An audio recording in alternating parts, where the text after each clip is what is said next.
Bonsoir à tous, j'espère que vous allez bien. Je suis Raïssa Abissama et c'est un plaisir de vous retrouver pour un autre webinaire sur la qualité de vie et des conditions de travail. Donc, on va débuter dans une minute, curieusement. Voilà, le temps que les autres panélistes se connectent. Nous sommes très heureux de vous retrouver cet après-midi. Il faut avouer que ça fait 1 ou 2 mois qu'on n'a pas pu se retrouver ensemble, échanger ensemble.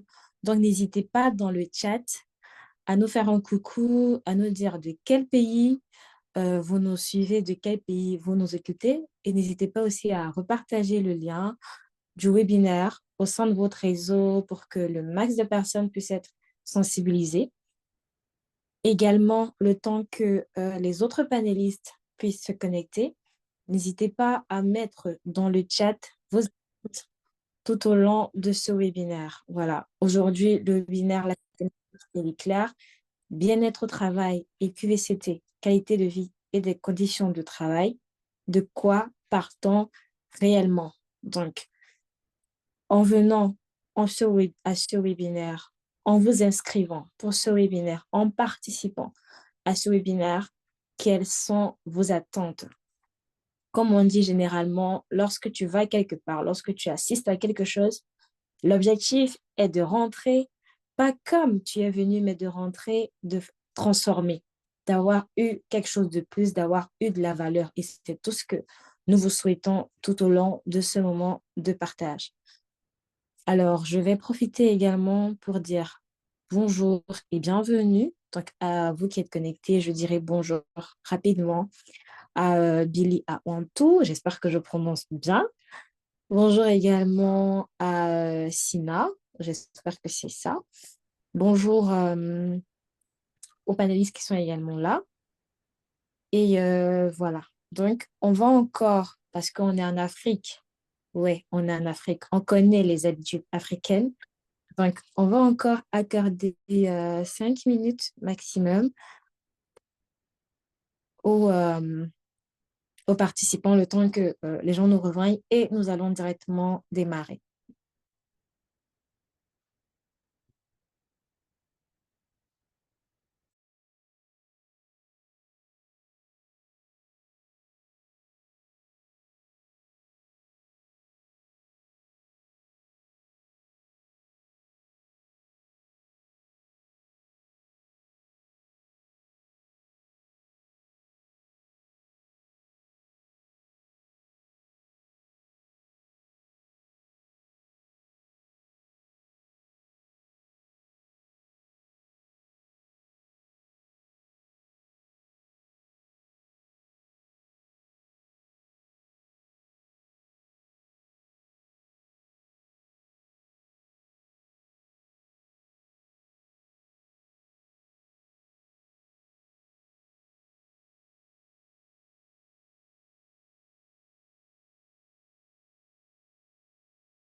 Alors,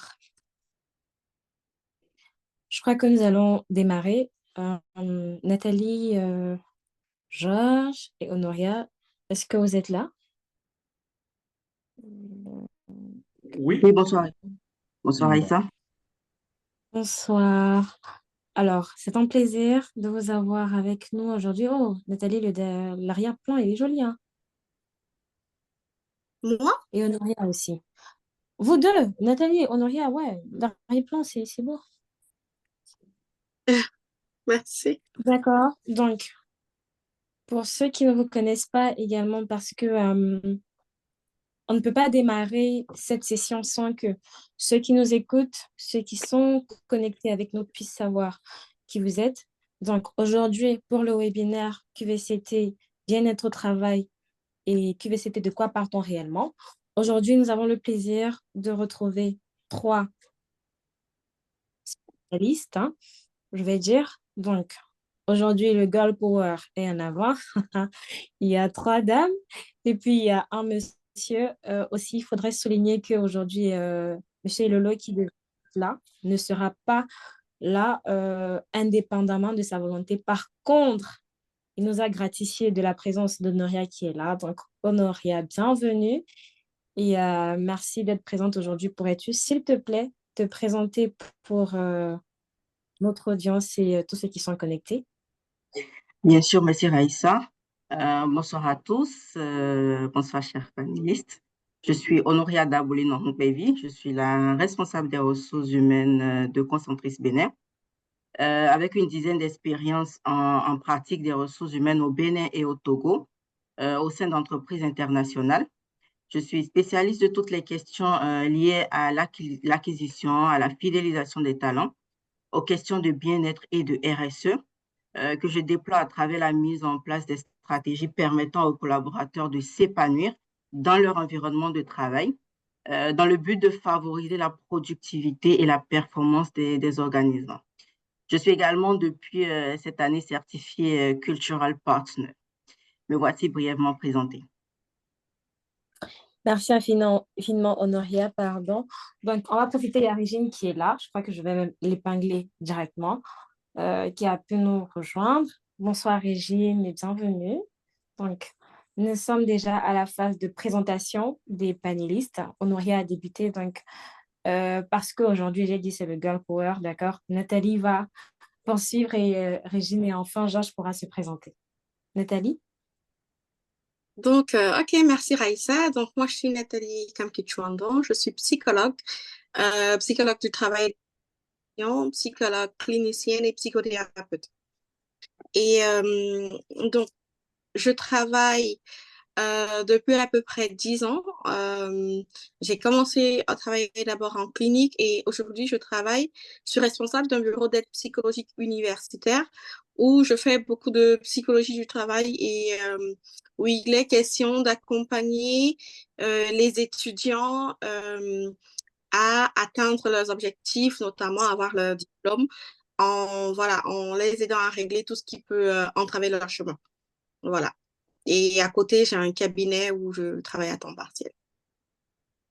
Voilà. D'accord. Je souhaite juste peut-être, bon, c'est ta présentation, mais également lors de nos échanges, tu m'as également dit que voilà, tu accompagnais des collaborateurs d'entreprise à travers aussi ton cabinet sur tout ce qui est santé mentale, c'est ça? Exactement. Donc, j'ai des offres individuelles, j'ai des offres entreprises où justement, je fais tout ce qui va être formation de soft skills, euh, organisation de, comment est-ce qu'on va ajouter, journée stratégique, de journée de réflexion, enfin, de la facilitation et conduite du changement. Voilà. Donc, ça, c'est ce que je fais pour D'accord. les entreprises. Merci infiniment. Merci Nathalie. Régine?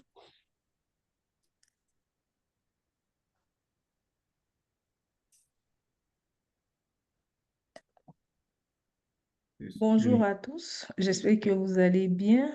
Vous me recevez bien, j'espère. Très bien. Ouais, 5 sur 5. D'accord. C'est un plaisir pour moi de partager ce webinaire avec vous. C'est bonjour Nathalie, Honoria, Georges, Raïssa et tous les autres qui sont connectés. C'est un honneur pour nous de partager ce moment avec vous.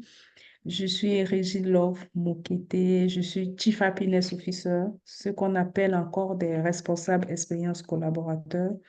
Je suis Chief et formatrice Chief Happiness Officer et j'accompagne aussi des entreprises dans toute la sphère de la qualité de vie et des conditions de travail et le bien-être au travail.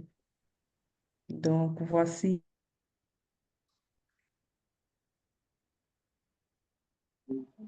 Alors, je crois que, ouais, bon, ça doit être des défis de connexion, mais sinon, grosso modo, je Un crois qu'on peu, a... merci. Ah, d'accord, ok, d'accord. Georges, enfin, Oui, alors, c'est un honneur pour moi de parler après toutes ces dames. C'est toujours un honneur.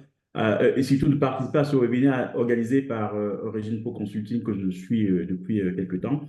Alors, une fois que j'ai dit ça, donc moi, je suis Georges Ndombo, donc je suis donc entre le Cameroun et donc la France.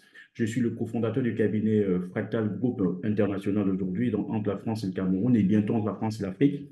Alors, c'est un cabinet qui est positionné sur l'optimisation du capital humain dans sa globalité, donc à travers deux domaines d'activité de deux jambes, c'est-à-dire la première, c'est l'employabilité, donc c'est les formations professionnelles, c'est l'accompagnement, c'est le marketing des ressources humaines, et la deuxième jambe, c'est les conditions de travail, donc on est en plein dans le webinaire d'aujourd'hui.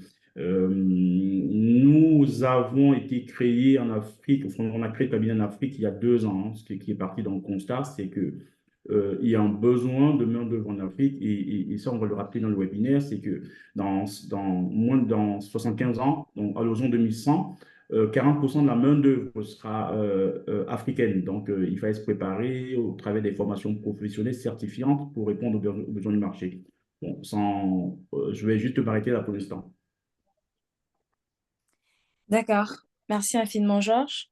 Euh, alors, pour aujourd'hui, on va débuter directement d'entrée de jeu avec la première question qui va s'adresser à Honoria, d'accord? QVCT, qualité de vie et bien-être au travail, que vous, que t'évoques, je vais dire, ces deux expressions. Pour toi, quand on dit qualité de vie, bien-être, à quoi est-ce que tu penses directement? Faudrait dire que la qualité de vie au travail et la question du bien-être au travail sont deux notions souvent confondues, étant donné que le bien-être peut être défini comme un état d'esprit caractérisé par une harmonie satisfaisante entre, d'un côté, les aptitudes, les besoins et les aspirations du travailleur, et de l'autre côté, les contraintes et les possibilités du milieu de travail. Par contre, la qualité de vie au travail désigne l'ensemble des conditions dans lesquelles les employés travaillent au quotidien et donc englobe l'ambiance, la culture de l'entreprise, l'intérêt du travail, les conditions du travail, le sentiment d'appartenance et d'implication, le degré d'autonomie, l'égalité et bien d'autres critères encore. Ce qui me fait conclure en fait que la qualité de vie au travail est une approche globale où le bien-être du salarié n'est qu'un objectif parmi d'autres. D'accord. Nathalie, tu souhaites rebondir directement avec la question? Ton micro, il n'est pas activé. Ah, ok. Donc, je disais que, ouais, pour venir à la suite de ce que Honoria dit, moi, quand on me dit qualité de vie au travail et bien-être, moi, ce que j'entends, en fait, c'est productivité. C'est ce que moi, ça m'évoque. Parce que il y a énormément, quand j'ai commencé à m'intéresser au sujet, je me suis rendu compte qu'il y a énormément d'études, qu'il y a énormément de data sur le sujet et qu'il y a en fait, que c'est prouvé que une meilleure qualité de vie et des conditions de travail non seulement améliorent le bien-être des travailleurs, mais que des travailleurs heureux, enfin, j'ai envie de dire bien heureux, mais des travailleurs heureux sont beaucoup plus productifs et beaucoup plus loyaux que des travailleurs voilà, qui sont pas, qui vivent une forme de mal-être. Donc, du coup, moi, quand j'entends qualité de vie, des conditions de travail ou bien-être au travail, moi, j'entends surtout productivité. J'entends environnement propice à la performance. Donc, voilà. D'accord, merci. Georges? Bah, moi, moi j'adhère complètement à ce qui a été dit, hein, entre donc, la qualité de vie au travail et conditions de travail. Je préfère ajouter conditions de travail, je expliquerai pourquoi. Et le bien-être, hein, je pense que ce sont deux notions qui sont liées et qui sont indépendantes l'une des autres. On a vu que le bien-être, hein, ça s'adresse à l'individu, c'est une notion qui est très subjective, hein. C'est le ressenti de l'individu. Et la qualité de vie au travail, plutôt une notion qui est objective. Alors, pourquoi je dis qualité de vie et conditions de travail? Parce que si je parle, hein, je vais parler sur la France et le Cameroun, sur la France d'abord, puisque la qualité de vie au travail naît d'un accord, hein, ce qu'on appelle l'ANI. Voilà. C'est l'accord sur tout ce qui est interprofessionnel. En fait, c'est un accord interprofessionnel de 2013. En fait, la qualité de vie au travail prenait juste ce qu'on appelait les à côté du travail. Les à côté du travail, donc c'est-à-dire mettre à disposition les fleurs, mettre à disposition le petit déjeuner et tout ça. Et on appelait ça les à côté du travail. Et on a ensuite évolué après le Covid, hein, en 2020, l'année 2020, où on parle, cette fois-ci, on complète par les conditions de travail. Donc, d'où l'appellation qualité de vie et conditions de travail. On prend en compte non seulement les à côté du travail, mais on prend en compte aussi donc le contenu du travail, donc tout ce qui a été évoqué, donc alors, la fiche de poste et tous les autres éléments, comment est-ce qu'on peut améliorer le travail, pas seulement tout ce qui est à côté du travail. Et le bien-être, évidemment, donc j'adhère complètement à ce qui a été dit et je termine en disant que une bonne qualité de vie et conditions de travail va améliorer donc le bien-être et d'où la performance de l'entreprise. D'accord. Régine, est-ce que tu souhaiterais rajouter un dernier mot, quelque chose? Tout est OK. Donc, c'est parfait. Alors, Juste un n'hésitez dernier pas. mot, juste un dernier D'accord? mot pour dire. Vous m'entendez? Oui, Juste, Régine, c'est juste un dernier mot pour dire, quand on parle de qualité de vie, il faut comprendre que ce n'est pas une notion qui est nouvelle aujourd'hui. C'est juste que c'est en train d'être formalisé parce que pour beaucoup d'entreprises, on a l'impression que c'est un concept qui est nouveau et puis, comme ils le disent, qui vient déranger un peu les routines des habitudes professionnelles de gens. C'est juste qu'aujourd'hui, c'est en train d'être très normé parce qu'on se rend compte que c'est un réel besoin et que c'est un outil qui est plus qu'indispensable aujourd'hui et demain si on veut vraiment faire corréler tout ce qui est santé et performance au travail, en fait. Donc, c'est l'élément que je voulais rajouter. Merci. d'accord. Merci beaucoup, Régine. Alors, je disais tantôt, pour vous tous qui êtes connectés, n'hésitez pas à mettre déjà vos questions dans le chat et voilà, à les réserver pour la phase de questions-réponses qui viendra tout à l'heure. Donc, la deuxième question que je souhaiterais poser ici, c'est selon vous, quelles sont les principales raisons pour lesquelles les initiatives QVCT rencontrent la résistance auprès des dirigeants d'entreprise? Je vais commencer par Georges. Pourquoi est-ce Alors, que lorsqu'on parle de QVCT, de bien-être, on a des dirigeants qui sont assez réfractaires? Voilà. Alors, les dirigeants sont, alors pour une simple raison d'abord, c'est que les dirigeants ont eu l'habitude de se focaliser sur la performance et la performance financière.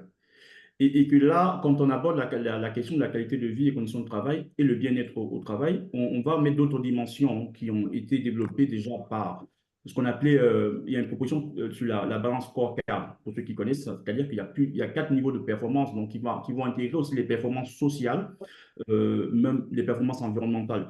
Et pour les entreprises, c'est souvent vu comme un coût, même pas d'investissement, c'est vu comme une dépense, c'est-à-dire il faut avoir de la dépense et aussi il y a aussi une perte, une suspicion de perte d'influence parce qu'il y a aussi une sorte de management qui avait cours depuis un moment, qui est un management très agressif où il fallait faire peur, donc le management par la peur, donc les dirigeants avaient plutôt peur. Alors, moi, je fais la différence entre les dirigeants, c'est-à-dire les dirigeants d'entreprise et les ressources humaines, parce que j'ai cru comprendre qu'il y a les dirigeants et les ressources humaines d'un côté. Bon, les ressources humaines, on sait, il y en a une ici, ont toujours le mauvais rôle dans l'entreprise parce que des fois, on a l'impression qu'elles sont du côté des dirigeants et de l'autre côté, on a l'impression que les dirigeants ont l'impression que les ressources humaines sont du côté des collaborateurs, donc des salariés. Donc, alors, pour les ressources humaines, c'est un peu plus compliqué que ça. C'est-à-dire, et d'ailleurs, je laisserai donc peut-être Honoria rebondir là-dessus, mais pour les dirigeants, il y a un management qui n'était pas le management bienveillant. Donc, c'est une notion qu'on commence à entendre depuis un moment. Donc, il y avait des questions d'ego. Donc, les dirigeants ont peur de perdre leur ego. Et puis, les responsables, ceux à qui appartient l'entreprise, avaient peur de perdre en compétitivité. Alors, on va voir au cours du webinaire que c'est plutôt l'inverse. Donc, moi, je pense que ce sont les deux raisons pour lesquelles moi, je pense que les dirigeants sont réticents par rapport à la mise en place d'une stratégie, ou au moins d'une stratégie de qualité de vie et conditions de travail. D'accord. Honoria? Alors, je vais rejoindre déjà Régine qui a souligné tout à l'heure que le concept de la qualité de vie au travail, c'est pas un nouveau concept. Ça ne date pas d'hier, mais il faut quand même avouer que, il y a quelques années, la perception du bien-être en milieu professionnel était différente. Et donc, le collaborateur qui trouvait un emploi, qui était dans une entreprise, se disait qu'il était là juste pour avoir une rémunération, son salaire, et donc subvenir à ses besoins, et c'est tout. Et donc, cette vision a été portée aussi par certains dirigeants, malheureusement aussi par la culture de certains dirigeants dans le milieu, enfin, en Afrique, qui se disent, je recrute des collaborateurs dans mon entreprise, je leur donne le salaire pour lequel ils font la prestation et je m'arrête là. Et donc, justement, c'est le rôle des ressources humaines, donc du responsable des ressources humaines, d'attirer l'attention de ces dirigeants sur la plus-value de tenir compte justement de la qualité de vie au travail. Parce qu'il faut noter qu'aujourd'hui, le turnover le taux de, voilà, le turnover, les absences, les maladies sont liés à la qualité de vie au travail et au bien-être des collaborateurs. Mais aujourd'hui, quand on va, par exemple, en comité de gestion, les sujets qui remontent très souvent, c'est la performance de l'entreprise, c'est les sujets de la finance, c'est vraiment tout autre sujet, même pas des aspects comme les risques psychosociaux au sein de l'entreprise, le stress, les conditions de travail. Donc, c'est vraiment de pouvoir attirer en tant que RH l'attention des dirigeants qui, parfois trop portés sur les chiffres, oublient l'aspect du bien-être et des collaborateurs en entreprise.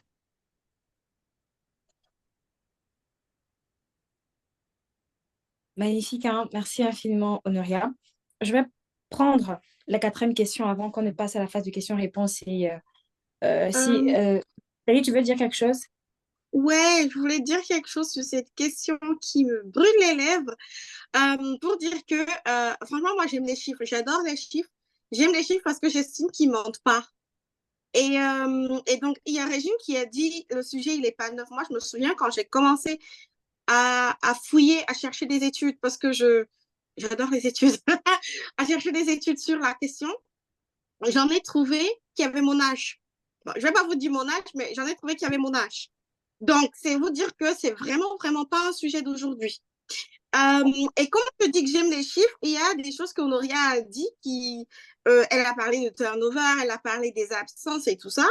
Et je suis tombée récemment, je suis tombée sur un article de Sciences Po qui disait que les employés, les collaborateurs qui, dans le cadre d'un sondage, avaient dit être heureux au travail, avoir de bonnes conditions de travail, ils étaient 31% plus productifs, 55% plus créatifs et 25% moins absents que les autres collaborateurs. Ou même encore une autre étude, je crois que celle-là c'est de l'Uni de Columbia, qui disait que le turnover, bon après il faut quand même qu'on se dise, le turnover, il peut pas être de zéro. Il y a des choses qui font que voilà que les gens partent. Mais chez les collaborateurs qui se sentaient bien, qui étaient heureux au travail, il était d'à peu près 14%, alors que chez les autres qui vivaient un certain mal-être au travail, c'était de 48%. Donc, je pense que même quand on se penche sur les chiffres, parce que ça, c'est quelque chose qui, moi, personnellement, me tient beaucoup à cœur, c'est que quand on parle des questions de santé mentale, on a l'impression qu'on est en train de dire aux gens, ouais, faites quelque chose pour les gens, aidez-les, voilà. Non, on n'est pas dans... il n'est pas question j'ai presque envie de dire, c'est pas du bénévolat, parce que l'entreprise en retire un bénéfice en termes de performance, en termes de productivité. Elle en tire un bénéfice. Il y a plein d'études, parmi lesquelles certains de Harvard, sur le retour sur investissement pour chaque dollar investi dans la qualité de vie et les conditions de travail. Donc, c'est pour dire que vraiment, les chiffres, je pense que pour répondre à la question de pourquoi est-ce que les dirigeants peuvent être réticents, moi, je reste convaincue que c'est parce qu'ils n'ont pas la bonne info. C'est parce qu'ils ne savent pas que des collaborateurs en mal-être leur coûtent cher, en fait. Ils ne savent pas qu'ils perdent de l'argent et qu'ils pourraient en gagner. Voilà, donc c'est tout ce que je voulais compléter. Alors moi, je vais profiter pour compléter aussi. Hein, donc je pense qu'on sera dans les temps. Hein, je ne veux pas être trop long non plus. Alors, une des raisons aussi, c'est qu'il n'y a pas une organisation, moi je parle pour l'Afrique maintenant, où il n'y a pas une réglementation qui est contraignante pour les entreprises, contrairement aux pays européens ou à la France aujourd'hui, où on a donc le Code du travail qui va obliger donc l'employeur qui soit responsable de la santé mentale et physique de ses collaborateurs sous peine de sanctions financières. Ça n'existe pas en Afrique aujourd'hui. Donc aujourd'hui, ils ne voient pas l'intérêt de le faire. La seule incitation, comme viennent de dire mes copanélistes, c'est effectivement le fait de gagner de l'argent en mettant en place ces outils. Et je pense que pour compléter pour les chiffres, aujourd'hui, ceux qui mettent ces outils ont une valeur ajoutée de plus de 24% par rapport à. Donc ça, c'est encore un chiffre qui est prouvé. Donc je pense aussi que ça, c'est la réticence et la réglementation qui n'est pas mise aujourd'hui, qui n'est pas contraignante en Afrique aujourd'hui. Ouais. Merci, Pour Rachid. ajouter sur Georges, il y a la réglementation, mais je vous dis que ce n'est pas la réglementation qui résout le défi parce que dans nos entreprises, nous avons de réels normes à thème de CSTC, mais vous verrez très peu d'entreprises ont des CSTC. Et même quand ces entreprises ont des CSTC, les CSTC ne sont pas actifs. Pourtant, il y a une loi qui régit qu'à partir d'un certain nombre de collaborateurs dans l'entreprise, il doit avoir un CSTC, un comité santé-sécurité. Mais je vous rassure, avec notre expertise, il y a des entreprises où on n'en parle même jamais. Il y a des entreprises qui n'ont même pas de médecin de travail. Pour vous dire, pourtant, c'est réglé, c'est normé. Donc, pour dire que ce n'est pas qu'un problème de réglementation, c'est un problème il faut aller au-delà de la règle, en fait, parce que pour la règle, ça demeure chez nous dans les papiers, particulièrement en Afrique, ça demeure dans les papiers. Moi, je vois des entreprises dans les papiers de construction, ils ont le nom d'un médecin du travail, mais il n'y a jamais eu de visite faite dans ces entreprises, en fait. Il y a une liste avec des adhérents, tout un comité, mais qui n'a jamais siégé, en fait. Donc, il faut aller au-delà de la réglementation et de regarder l'intérêt de l'humain dans l'entreprise, l'intérêt des collaborateurs et l'intérêt de l'entreprise. Parce que si on ne reste qu'au niveau de la norme qui dit, rassurez-vous que dans les entreprises, il y a des CSCC qui sont écrits, jamais actifs, il y a des médecins de travail dans je sais pas, mais il n'y a pas de visite systématique, rien n'est fait, mais c'est une éducation en fait. C'est une éducation et une sensibilisation qui doit aller au-delà de la norme pour faire comprendre qu'aujourd'hui, l'activité humaine a évolué, les exigences et les besoins des humains ont évolué dans l'entreprise. Comme le disait Nathalie, il y a quelques années, on ne se limitait qu'au bien-être financier. Mais aujourd'hui, dans l'entreprise, le bien-être n'est plus que financier, en fait. Et pour aller dans la globalité, on ne parle pas que du bien-être en termes de la personne, mais du bien-être en termes de la personne et de l'environnement dans lequel il vit. C'est pour ça qu'on parle de qualité de vie et de conditions de travail, en fait. Donc, la norme chez nous ne va pas réellement résoudre dans la mesure où on ne se rassure pas qu'effectivement, en fait, les choses sont en train d'être faites. On prendrait l'exemple en France. Aujourd'hui, c'est avec l'année, comme il a dit, il y a des sanctions qui encourent, il y a des éléments, mais ce n'est pas aussi légal là-bas. Ce n'est pas toutes les entreprises aujourd'hui qui l'appliquent. Mais ça doit être d'abord une volonté de l'entreprise, une volonté des dirigeants de l'entreprise qui comprennent premièrement, qui gèrent des humains. Et parce qu'ils gèrent des humains, les besoins de ces humains ont évolué. Et parce que les besoins de ces humains ont évolué, leur mindset par rapport au travail a évolué. Donc, les gens ne travaillent plus comme ils travaillaient il y a 20 ans, avec les mêmes pensées, les mêmes idées. Aujourd'hui, les gens vivent le travail différemment. Les gens ont d'autres besoins qui sont au-delà des finances et qui pensent que l'entreprise devrait se pencher dessus. Et j'ai bien aimé Nathalie quand elle dit que c'est pas du bénévolat en fait, parce que pour des entreprises, dit de mettre en place des actions qualité de vie au travail, c'est comme s'ils font du bénévolat. Et ils ne font pas du bénévolat réellement en fait quoi. Ce sont des activités qui profitent à l'entreprise.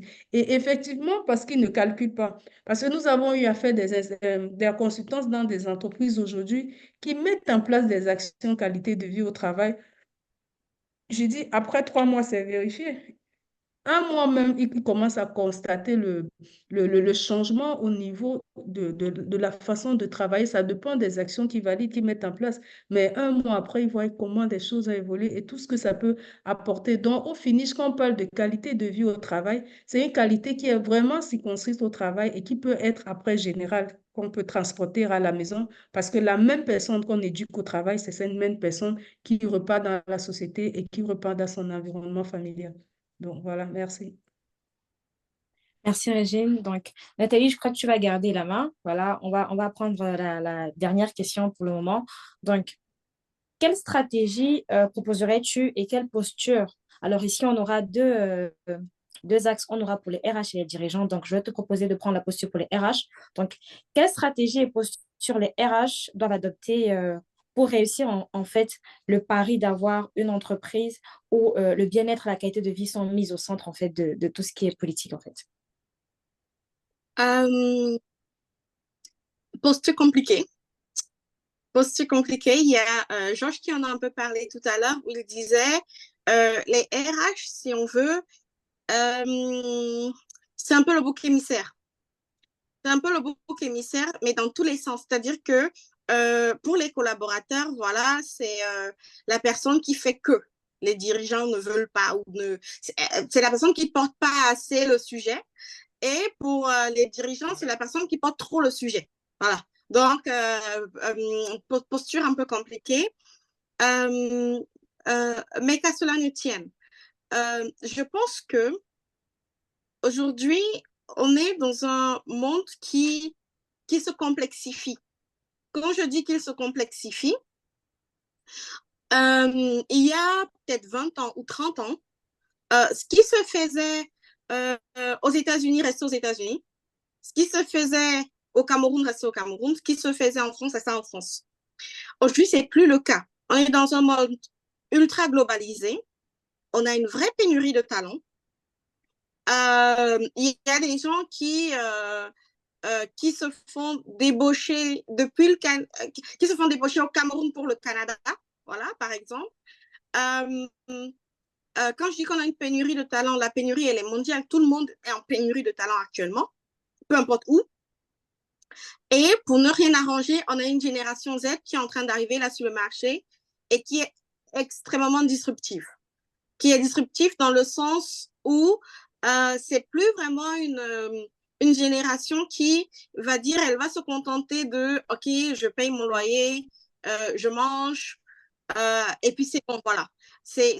On est beaucoup maintenant dans la quête de sens, dans la quête de qu'est-ce que le travail me donne, en quoi est-ce que le travail me nourrit, est-ce que j'ai vraiment envie de faire ça, est-ce que j'ai envie de faire ça 5 ans, 10 ans, 20 ans, voilà. Donc, il y a beaucoup d'autres questions existentielles, en tout cas, là, comme ça, actuellement, le monde est en transition, il est en changement. Et ça crée un écosystème où les anciens repères sont plus tout à fait les bons, les nouveaux repères ne sont pas encore tout à fait posés, on est dans un entre-deux, on ne sait pas trop. Et dans ce type de situation, il y a deux options. Soit c'est la loi du plus fort, c'est-à-dire que il y en a il y en a qui vont se perdre dans la transition et les plus forts vont survivre, ou alors il y a ce qu'on appelle l'autre loi de la jungle, qui est la loi de l'entraide, où on se dit, c'est ceux qui vont arriver collectivement à se dire que on a tous un intérêt commun qui va nous permettre de survivre et qui va faire qu'on pourra avancer. Donc, je pense qu'aujourd'hui, si les entreprises, si les dirigeants d'entreprise comprennent qu'ils ont les mêmes intérêts que les collaborateurs et que leur survie mutuelle, parce qu'il n'y a pas d'entreprise, il n'y a pas de collaborateurs et les personnes ne vivent pas vraiment, elles n'ont pas de travail. Donc, la survie mutuelle est liée et fait qu'on doit pouvoir trouver des façons de s'entraider.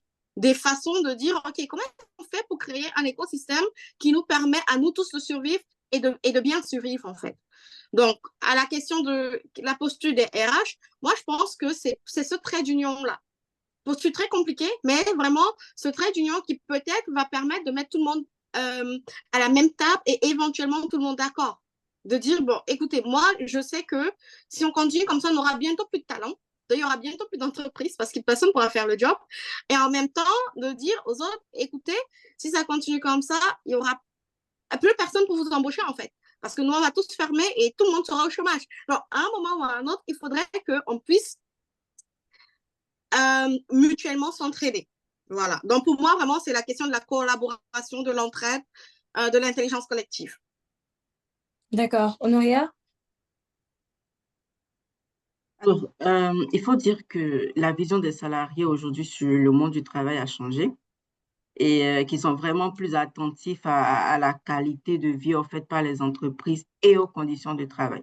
Ce qui fait qu'aujourd'hui, les jeunes talents, ils préfèrent, ils ont le choix, vraiment, ils privilégient les structures plus humaines qui offrent un compromis entre l'accomplissement professionnel et personnel.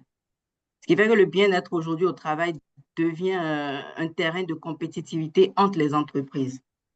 Alors pour ça, les dirigeants doivent comprendre justement qu'il y a de nouveaux changements qu'il faudrait mettre en place. Qu'il faut mettre en place un environnement adéquat et des moyens adaptés au sein des organismes. Et ceci, ça part déjà par les espaces de travail.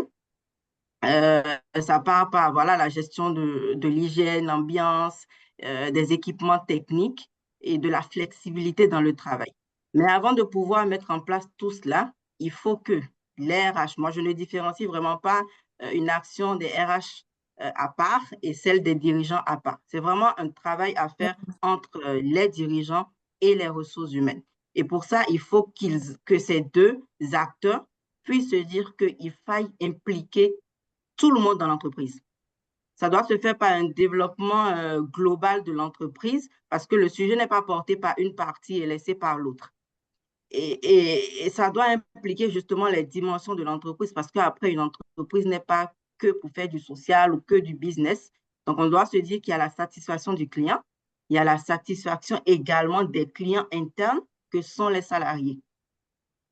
Et après, il faudrait également tenir compte, donc avoir le point de vue des salariés dont il est question au sein de l'entreprise. Et aujourd'hui, on a plusieurs moyens pour pouvoir mesurer justement la satisfaction collaborateur. Il y a des enquêtes qu'on peut faire pour savoir est-ce que voilà, les collaborateurs au sein de l'entreprise se sentent bien, est-ce qu'ils voudraient certaines choses. Il faut faire cette enquête parce que ça permet d'avoir réellement un état et de savoir sur quel pilier agir. Ensuite, c'est de mettre en place ces actions, de mettre des actions qui relèvent justement de ce diagnostic qui a été fait préalablement et de faire un suivi. Parce que c'est bien beau aussi de faire des actions, mais si ces actions ne portent pas, ça n'a plus vraiment la valeur qu'il fallait faire. Et aujourd'hui aussi, c'est de passer un message important aux dirigeants. On peut faire des actions très simples et impactées. Pas besoin de mettre un gros budget dans le bien-être des collaborateurs ou dans la qualité de vie au travail pour impacter les collaborateurs et vraiment communiquer de cette appartenance à l'entreprise, à ses collaborateurs dans l'entreprise. Merci. Merci, Honoria. Moi, je veux juste Georges? compléter. Oui, oui, je veux compléter. Quels sont les apports que peut faire, quelle est la posture hein, des dirigeants et des RH?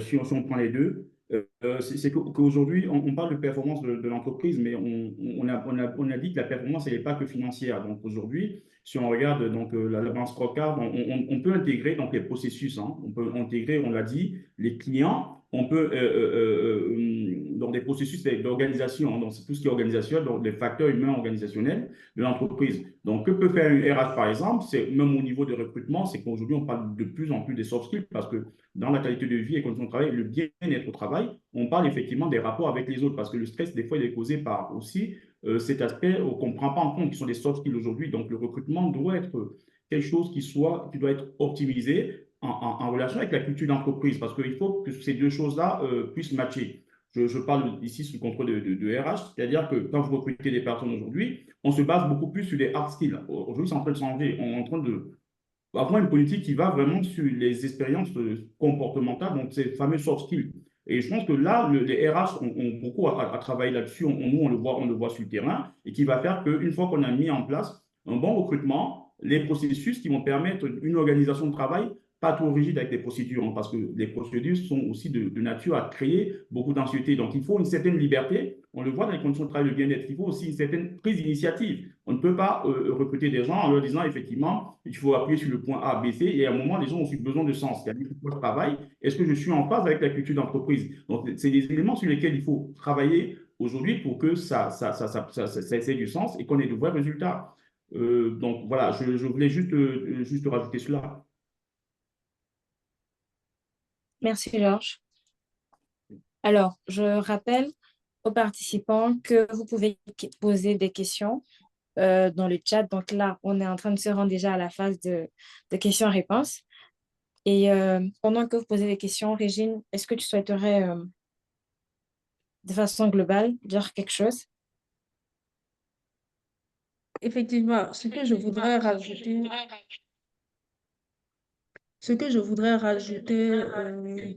c'est Et deux un deuxième éléments, hein. appel. Aujourd'hui, je vais me déconnecter là. C'est aujourd'hui, nos dirigeants doivent se former, nos dirigeants d'entreprise doivent se former aux ressources humaines, en fait, capital humain. En fait, nous avons des dirigeants qui ne sont pas formés dans les notions du capital humain dans nos entreprises. C'est vrai qu'une entreprise est là pour faire du chiffre, c'est normal, mais nous, les RH, nous avons ce défi, c'est que nous ne prenons pas la peine de former nos dirigeants aux ressources humaines, en fait. Et c'est l'un des problèmes. Eux, ils ne parlent, nous sommes, c'est un peu comme si nous parlons des langages différents. Pendant que eux, ils sont axés par les chiffres, nous parlons chiffres et capital humain. Et c'est eux le seul langage qu'ils ne comprennent, qu'ils ont du mal à comprendre. C'est pourquoi nous devons autant faire alors que nous payons des salaires. Pourquoi nous devons le faire, comme le disait Nathalie, alors que nous payons des salaires? Donc, c'est aberrant aujourd'hui quand on voit des formations sur les nouvelles exigences du capital humain, les évolutions sur les ressources humaines, et qu'on ne voit pas les dirigeants d'entreprise.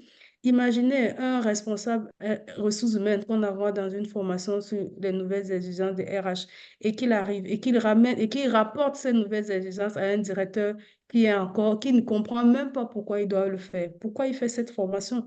Donc, c'est déjà à la place de RH de se rassurer que quand ils vont dans des formations HR, qu'ils vont avec les dirigeants pour que les dirigeants comprennent pourquoi il faut le faire, comment ils vont le faire, mais de ne plus y aller seul et de revenir avec cette impression qui cherche à pousser, à casser un mur de fer seul, en fait, quoi. Et c'est pour cela que dans les entreprises, dans les comités, les HR ont de réels défis à faire passer certains sujets parce qu'ils sont seuls à leur porter. Ils sont très seuls à les porter et les autres ne portent pas ces mêmes sujets. Donc, pour moi, l'un des éléments que je voudrais vraiment sur lesquels je veux insister en tant que HR, c'est quand nous allons dans des formations du capital humain, allons avec nos dirigeants. Peut-être quand nous sortirons de là ensemble, je crois que les choses iront mieux et nous ne serons plus que ce HR qui vient pleurer pour les autres, alors qu'au finish, c'est l'entreprise qui gagne en fait. Et l'autre élément que je voudrais rajouter, c'est la qualité de vie au travail doit être portée par tout le monde. C'est pas au HR de le faire. C'est pas simplement aux dirigeants de le faire. Nous le disons dans nos formations, c'est à chaque collaborateur de comprendre est le responsable aussi de sa qualité de vie et de la qualité de vie de son collaborateur. C'est vrai que ça doit être porté par la direction, mais je pense aussi que chacun doit être sensibilisé par rapport à cet outil. C'est pas qu'un outil, qu'une direction doit venir dire à partir d'aujourd'hui, nous devons le faire, tant bien même que cette direction n'est même pas légale, n'est pas assez légitime pour le faire. Je pense que chaque dirigeant pour nous, aujourd'hui, c'est tout ce qui est capital humain. Nous, quand nous allons dans les consultantes en entreprise, quand on parle de ressources humaines, nous, on forme tous les dirigeants. On ne veut pas savoir s'il est comptable, tout le monde passe par la même formation. Parce que si tout le monde, si tous ces dirigeants n'ont pas la même vision, les HR combattent pour rien, en fait. On a l'impression qu'ils sont en train de combattre, de se battre pour quelque chose qui sera même bénéfique à ces dirigeants-là, en fait. Donc, nous, aujourd'hui, quand nous faisons des inspections, des formations, nous introduisons automatiquement dans toutes nos formations de dirigeants, tout ce qui est bien-être et qualité de vie au travail. C'est à chaque dirigeant de commencer déjà dans son équipe aussi. Si ce n'est pas directement porté par le haut, je pense que moi, j'ai réussi à avoir des entreprises qui ont commencé à le porter par le bas et dans leurs petites équipes, quand la direction générale a vu des changements dans les équipes, on les a appelés que, mais qu'est-ce qui fait bouger, qu'est-ce qui fait changer ton équipe? Et puis ça a évolué. Donc, la question de qualité de vie et de l'humain dans l'entreprise, ça ne doit pas qu'être une solution de HR. Tous les dirigeants dans une entreprise doivent être sensibilisés en termes de gestion des humains dans l'entreprise. La gestion des humains, dès que vous avez un poste de gestionnaire d'équipe, vous devez être sensibilisé dans les notions de gestion des humains dans l'entreprise, pas simplement dans les notions des notions commerciales, les notions comptables pour faire des chiffres, parce que vous gérez des hommes. Au-delà, ce sont des hommes qui produisent le chiffre, mais vous aurez des hommes dont vous avez besoin qui produisent des chiffres et de plus en plus qui le produisent avec un environnement dans lequel leur santé aussi, les conditions de santé sont respectées. Parce que c'est ce qui manque le plus dans nos entreprises aujourd'hui. On n'arrive pas à faire corréler la qualité de vie et la performance. Vous verrez beaucoup d'entreprises, elles vous disent, nous sommes très performants. C'est vrai, mais on n'arrive pas à faire corréler les deux. Nous sommes performants, mais vous verrez, c'est des conflits, c'est énorme, l'animosité. Les problèmes internes sont à des niveaux incroyables, mais elles arrivent à être performantes. Mais le défi, c'est pas que de suivre la performance, mais il y a aussi la performance humaine. Comment ceux qui atteignent ces objectifs, comment ils vivent le travail, comment ils se sentent dans cet environnement de travail. C'est à ce niveau très souvent que ça ne matche pas en fait et nous interpellons tout le monde, pas que les HR. Pour moi, ce n'est pas une affaire de HR, c'est une affaire. Et puis, je vous interpelle, quand vous allez dans vos formations de HR, drainer un peu vos dirigeants. Je pense que ça va aider la dynamique pour certains outils lors des comités de direction. Merci. Merci infiniment, Régine. Si tu me permets, Georges, on va revenir parce qu'il y a déjà des questions dans le chat Ah, et d'accord. nous le redisons déjà, il y a des questions dans le chat, donc n'hésitez pas. Zabdi, nous avons vu votre question. Nous allons juste prendre 2 minutes maximum pour vous présenter rapidement le cabinet et on va prendre la suite des questions. Alors, de façon générale, le cabinet Régine Pro Consulting est un cabinet spécialisé dans la qualité de vie et les conditions de travail et nous sommes présents dans 3 pays, donc la Côte d'Ivoire, qui est le siège, le Cameroun et le Sénégal. Donc, nous avons 5 principaux services. Donc, la qualité de vie et les conditions de travail, qui est notre cœur de métier, où nous formons des consultants QVCT, nous accompagnons des entreprises à mettre sur pied des démarches QVCT et à les piloter de bout en bout. Nous accompagnons également les entreprises dans des transformations culturelles et managériales. Également, nous accompagnons les entreprises à redynamiser le CSST. Je pense que Régine et les autres panélistes ont insisté dessus. On a des CSST qui existent en entreprise, mais qui ne sont pas animés, qui ne vivent pas, je vais le dire comme ça. Voilà.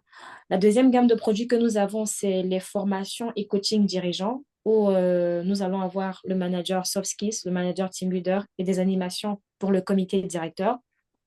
En troisième gamme de produits, nous avons l'accompagnement à la retraite parce que pour nous, une retraite paisible est une retraite qui s'anticipe, qui commence même dès l'onboarding, dès le moment où on arrive en entreprise, on prépare déjà son projet retraite. Donc, la quatrième gamme de produits, de services, ce sont les team building in and outdoor, donc des activités récréatrices, voilà, dans le but d'atteindre un objectif stratégique et enfin des formations commerciales.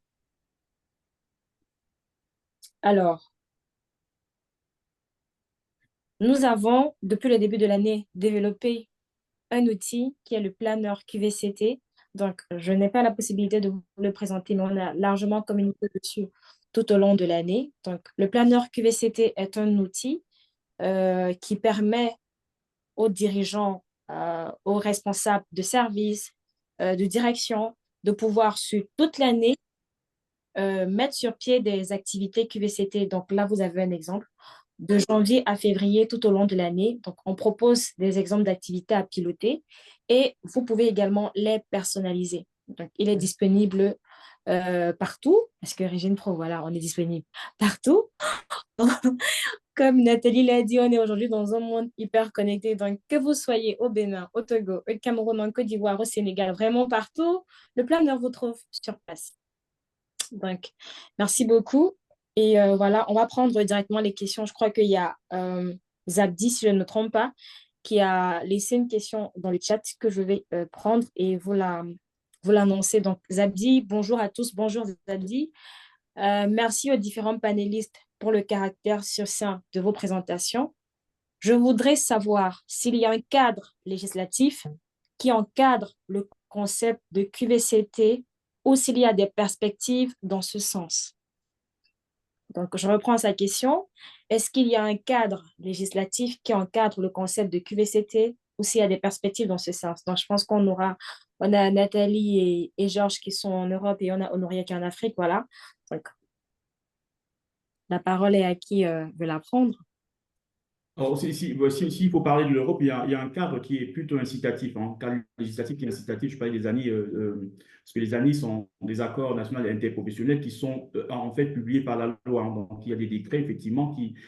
Alors, mais ce n'est pas très contraignant. Je reviens à ce que disait Régine tout à l'heure, c'est pas très contraignant comme le sont tout ce qui est les risques professionnels et même les RPS, qui sont aujourd'hui une contrainte, hein, il y a vraiment une obligation de prévenir des risques professionnels, des risques en général dans l'entreprise et sous peine de sanctions. Et justement, c'est encadré. Pourquoi? Parce qu'il y a des cas d'accident de travail ou de maladie professionnelle qui peuvent, si vous n'appliquez pas, contrairement à ce qui est fait en Côte d'Ivoire ou au Cameroun, si vous ne mettez pas en place ce système de management des risques psychosociaux et des risques professionnels en général, vous tombez sous le coup de la loi. Donc, il y a un cas législatif en France, au Cameroun ou en Côte d'Ivoire, je ne pourrais pas m'avancer parce que je ne connais pas très bien la question dans ces pays. D'accord. Alors, moi, Honoria? oui, je pourrais compléter la réponse de Georges. Il y a bien sûr un cadre légal qui encadre une partie de la chose, une partie de la question de la qualité de vie au travail. Sachant que, voilà, aujourd'hui au Bénin, enfin, je vais parler du contexte béninois, la réponse des entreprises apparaît beaucoup plus dans le respect de ce qui a été dit par la loi et pas plus. Donc, on se dit dans les tests qu'on a un médecin du travail, comme Nathalie l'a dit, mais qui n'exerce pas. On a un comité d'hygiène en entreprise qui n'est pas fonctionnel. On a d'autres choses comme ça que la loi prévoit, mais que les entreprises essayent juste voilà, c'est juste une simple réponse à ce que la loi dit. Mais aujourd'hui, le contexte qui fait que je dirais nous sommes là aujourd'hui, c'est d'aller au-delà de ce qui est juste écrit comme ça et qu'il faille mettre en place dans l'entreprise. Par exemple, une sorte d'égalité entre vie privée et vie professionnelle, la loi n'en parle pas.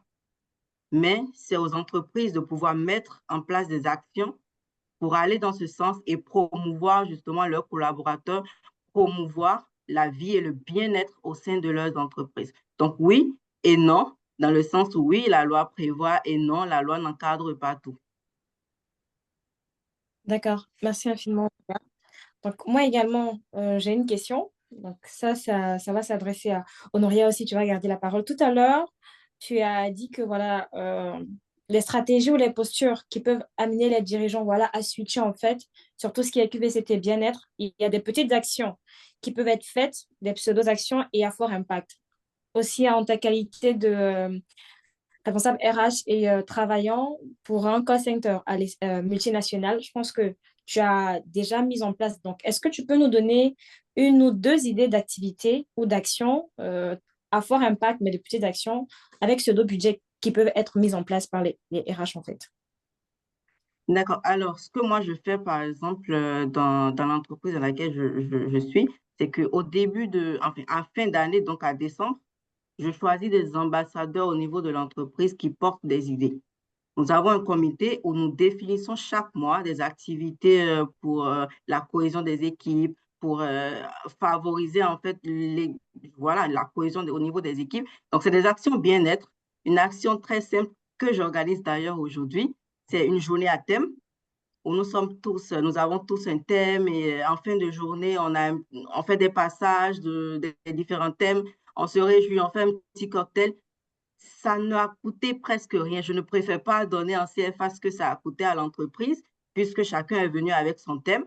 Et ce soir, il y aura juste à boire des petits cocos et autres. Ça ne coûte presque rien, mais les collaborateurs, ils sont contents. Ils rentrent chez eux, ils se disent, voilà, l'entreprise pense à moi au-delà du business. Et nous, d'ailleurs, le mot d'ordre, c'est le work hard and play hard. Quand tu dis au collaborateur, tu travailles bien chez nous et tu es content, il est content de rester avec toi. Il y a d'autres actions très simples aussi, les anniversaires, que ce soit de vie ou professionnel. Un petit mot au collaborateur pour lui dire joyeux anniversaire ou ça fait 2 ans que tu es avec nous, nous sommes fiers de t'avoir avec nous, ça ne coûte rien du tout. C'est juste un message pour penser aux collaborateurs. Il y a le cadre de travail, voilà, il y a vraiment tout ce qui est en termes d'équipement dans l'entreprise qui permettent aux collaborateurs de se dire aussi, je fais quand même 8 heures de temps hors de chez moi, mais je me sens bien où je vais. Parce que la question principale, c'est de se dire, quand je vais quitter chez moi, est-ce que je me dis, oh là là, mais j'y vais encore? Ou je me dis plutôt, ah ben oui, je vais travailler, je suis content. Et c'est vraiment ça notre défi quotidien, en tout cas en tant que RH, de pouvoir communiquer sur ce mindset au niveau de l'entreprise. Merci, Honoria. J'ai l'impression que, Georges, tu souhaites rajouter quelque chose. J'ai l'impression que tu as Non, envie mais de dire quelque chose. c'est très bien. Si moi, il y a beaucoup d'actions. Hein. Il y a la formation parce qu'il y a aussi la mobilité interne. Les gens ont besoin de savoir où est-ce qu'ils vont. Il y a la question de l'employabilité au sein de l'entreprise, de savoir que effectivement, on peut se former, on peut des fois changer de poste dans une entreprise. Il y a des gens qui passent de la relation client à la comptabilité ou l'inverse. Toutes ces actions-là sont de nature à pouvoir donner du sens et puis de donner confiance, parce qu'il y a une question de confiance pour les collaborateurs, de créer aussi des liens. Je parlais aussi du contenu du travail. Il faut effectivement, pour les RH, que les fiches de poste soient bien ficelées, qu'elles soient en accord avec les formations et que si des personnes n'ont pas les compétences, qu'elles puissent être formées. Donc, c'est ce que je viens de dire. Et je pense que tout ça, c'est de nature à créer un cadre où il y a un bien-être et que les gens se sentent aussi écoutés. Et je vais finir avec laisser les initiatives aussi. Mais ça, ça vient d'être dit. Les initiatives, c'est très important quand on a la possibilité de s'exprimer dans une entreprise, ce n'est pas la même chose que quand on arrive et qu'on n'a rien à dire. D'accord. Merci infiniment, Georges. On tend à la fin de ce moment de partage. Donc, le temps que nous prenions vos mots de fin, je vais rappeler à tous ceux qui sont connectés que ne soyez pas inquiets, vous avez manqué le webinaire ou vous nous avez pris de court. Il sera disponible juste après, dans les prochains jours sur notre chaîne YouTube. Et également, s'il y a des questions que vous souhaitez poser qui ne sont pas en rapport avec ce webinaire, n'hésitez pas à nous écrire dans notre boîte à questions sur notre site web que je vais mettre dans le chat. Toutes vos questions et un Chief Happiness Officer ou un expert se feront une joie de vous répondre et de vous contacter de suite. Donc, on va prendre rapidement vos mots de fin pour ce webinaire. Bien-être au travail et qualité de vie et des conditions de travail. De quoi parle-t-on réellement? Alors, comme on a commencé, Georges, tu es d'accord avec moi que tu es avec 3 dames aujourd'hui, je ne peux pas te donner la parole en premier. Voilà. Donc, Nathalie, tu vas prendre la parole en premier. Là, mon mot de fin, ça va être optimiste. Je pense que pas envie de dire dans un monde, mais dans un environnement où le meilleur reste à faire, moi je suis optimiste parce que euh, je crois que la place que la qualité de vie et les conditions de travail prend va grandir. Plus le temps va passer, plus cette place va grandir. Et de toute façon, on n'aura pas le choix. Donc, c'est pas comme s'il n'y a personne d'entre nous qui peut y faire quoi que ce soit, ça va grandir. Et donc, du coup, quand je vois les défis qui arrivent, moi, je suis très optimiste. Optimiste pour nous, notre capacité de résilience pour pouvoir voilà, affronter tout ça. Et optimiste dans le sens où, voilà, moi, l'humain, ça me passionne. Donc, je suis très contente que, voilà, qu'on soit dans cette ère-là. Voilà, je vais dire ça comme ça. Merci Nathalie. Honoria? Alors, mon mot de fin sera de nous dire, mais je ne sais pas tous ceux qui sont dans l'audience, mais de se dire quand même que voilà, les entreprises comprennent de plus en plus l'importance de la qualité de vie au travail. Et c'est positif en soi, où voilà, autrefois aussi la fonction RH n'avait pas vraiment sa place.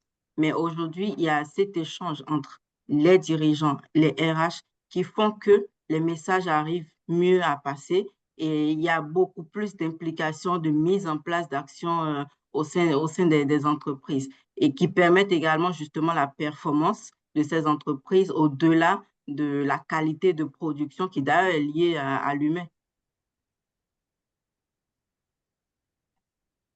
Merci Honoria. Georges. Alors, moi, je tiens déjà à remercier toutes les personnes qui sont connectées et aussi le cabinet Origine Pro pour organiser ce genre de webinaire pour ce thème qui est vraiment ô combien très intéressant et qui n'est pas encore assez porté. Et moi, je vous encourage à continuer. Donc, je pense que c'est votre raison d'être d'ailleurs dans la qualité de vie et conditions de travail, donc c'est normal. Et donc, moi, je vous suis et je vous encourage dans cette voie. Et moi, je participerai autant de fois que je serai sollicité. Alors, pour conclure, c'est que, comme je l'ai rappelé au cours du webinaire, l'Afrique, c'est à l'horizon 2100, 40% de la main-d'œuvre mondiale. Donc, il faut se préparer à tous ces défis, donc à la performance, pas seulement financière, comme on l'a dit tout à l'heure. Je veux aussi, mais rapidement terminer en disant que c'est une démarche collaborative, comme Régine a commencé à le dire tout à l'heure, et que moi, je suis tout à fait d'accord que cette démarche-là, dans une entreprise, il faut, comme dans beaucoup de systèmes de management, commencer par la lettre d'engagement de leadership. Parce qu'une fois qu'on a une lettre d'engagement, on peut trouver des pilotes à toutes les échelles de l'entreprise pour mettre en place la qualité de vie au travail, conditions de travail. Voilà, je m'arrête juste là et merci à vous de m'avoir invité. Merci Georges. Régine. Excusez-moi, avant de donner mon mot de fin, je voudrais dire qu'en termes de qualité de vie au travail, les entreprises doivent vraiment personnaliser les actions, en fait. C'est bien, Honoria peut donner ses actions, mais n'oublions pas que ces actions sont peut-être propres au type de génération qu'elle gère, à l'activité qu'elle fait. Donc, les actions pour améliorer la qualité de vie au travail, c'est pas du copier-coller. Il faut connaître en fait il faut vraiment connaître, avoir une très bonne perception de tout son environnement RH et de commencer par une ou deux actions. Moi, je dis toujours aux entreprises, elles font beaucoup d'actions, mais c'est parce qu'elles font tout et rien. Et c'est mal communiqué et c'est mal normé que les collaborateurs, à la fin, ont l'impression que rien n'est fait. Mais rassurez-vous, dans toutes les entreprises, il y a des actions qualité de vie et conditions de travail. Dans toutes les entreprises, il y a des actions, mais c'est que lorsque l'on communique, on ne les communique pas comme des actions qualité de vie et conditions de travail. Et Honoria l'a dit, c'est pas mesuré, c'est pas, il n'y a pas de sensibilisation. Et après, on ne prend pas le temps d'analyser l'impact des actions qui sont faites, en fait, sur tous, sur tous les indicateurs de capital humain. Moi, je demande souvent aux entreprises qui ont mis un accent sur l'organisation des team building et des anniversaires, quel est l'impact? Ils n'arrivent pas à te donner l'impact. Ils te disent juste que non, les gens se sentent bien. Mais vous verrez après un anniversaire, après avoir organisé un anniversaire, les mêmes problèmes environnementaux restent dans l'entreprise, les mêmes problèmes sociaux. Donc, en fait, le réel défi, c'est pas de fêter un anniversaire, c'est pas de mettre en place un team building, c'est pas de mettre en place, mais qu'est-ce qu'on espère avoir derrière ces actions, c'est derrière ces actions qui sont mises en place et quel est l'impact de ces actions dans le chiffre de l'entreprise? Parce que n'oublions pas que la qualité de vie au travail, la stratégie qualité de vie au travail doit être en accord avec la stratégie financière de l'entreprise. L'objectif de la qualité de vie au travail, c'est pour mieux performer avec une meilleure santé mentale et physique des collaborateurs. C'est pas juste parce que les gens se sentent bien et puis c'est terminé, non. Donc, chaque entreprise doit connaître quels sont les leviers, les réels leviers sur lesquels ils doivent s'appuyer. Vous pouvez vous appuyer sur un seul levier. Vous n'êtes pas obligé d'organiser des anniversaires, de faire 10 000 choses et au finish. C'est quoi l'impact? Quel est l'impact financier, l'impact humain? Non. C'est de s'appuyer, c'est de vraiment avoir un projet, même si c'est un seul levier que vous mettez sur place, mais tous les 3 mois, tous les 6 mois, que l'on voit, que l'on ressent cet impact sur les humains et sur les finances de l'entreprise. Si ce n'est pas fait de cette façon, alors on ne parlera jamais de qualité de vie et des conditions de travail dans une entreprise. Et mon mot de fin, c'est vraiment pour les entreprises qui le font déjà, c'est vraiment de noter, d'avoir tout un projet en fait. C'est pas de faire des actions spontanées et après, on ne voit pas l'impact. Et c'est pour cela que beaucoup de HR se retrouvent à avoir l'impression qu'ils vont se battre pour des budgets qualité de vie au travail parce que ces budgets, même qui sont déjà alloués, ils n'arrivent pas à démontrer l'impact financier et humain de ce qu'on leur a, des activités qu'ils font en fait dans l'entreprise. Et pour les entreprises qui ne font pas, c'est pas grave. Il suffit juste de se former parce que c'est un puissant outil dans nos entreprises aujourd'hui. C'est un outil. Donc, je dis, les entreprises qui le font aujourd'hui, ce sont des entreprises qui ont déjà pris 10 ans, 20 ans sur d'autres, sur certaines entreprises. C'est un outil vraiment avant-gardiste en termes de performance et de performance humaine et financière pour les entreprises. Donc, vraiment, n'hésitez pas, vous, toutes les personnes qui sont connectées à vous utiliser sur le net, sur cet outil. Rassurez-vous, il est très performant dans les entreprises. Merci. D'accord, merci infiniment, Régine. Avant de dire merci à tout le monde, je vais juste me réitérer. N'hésitez pas à poser vos questions sur le site web. La boîte à questions QVCT, elle est ouverte et nous ferons un plaisir de vous apporter des éléments de réponse. Donc, on va dire merci aussi à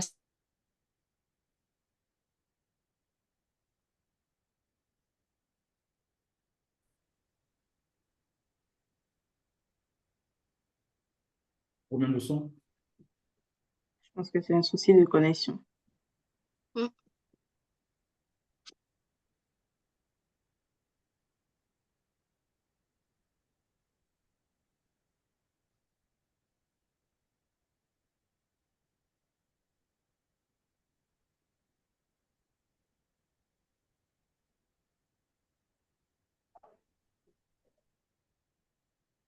Régine, je pense que Raïssa a un problème de son, de connexion, de connexion. Ok, oui, je crois que Raïssa a un problème de son. Bon, c'est elle qui devait clôturer. Je ne sais pas si elle est de retour. C'est elle qui devait clôturer. Donc, je vous dis merci. Je remercie toutes les personnes qui ont pris de leur temps pour venir partager cet outil de qualité de vie et bien-être au travail. Nous pouvons comprendre aujourd'hui combien cet outil est plus qu'important pour tous. Prenez soin de vous, passez un agréable week-end et merci et à très bientôt. N'hésitez pas de vous abonner sur notre chaîne YouTube. Valorisons l'humain by Régine Pro Consulting, où nous avons plus d'une vingtaine de vidéos déjà sur tout l'environnement de la qualité de vie et des conditions de travail. Donc, vous avez beaucoup de ressources et au mois prochain pour le prochain thème du webinaire qui sera communiqué. Et prenez soin de vous. À très bientôt. Merci à tous les panélistes. Et comme nous le disons très souvent chez nous, valorisons l'humain. À très bientôt. Bientôt. Merci. Merci. merci, à très bientôt.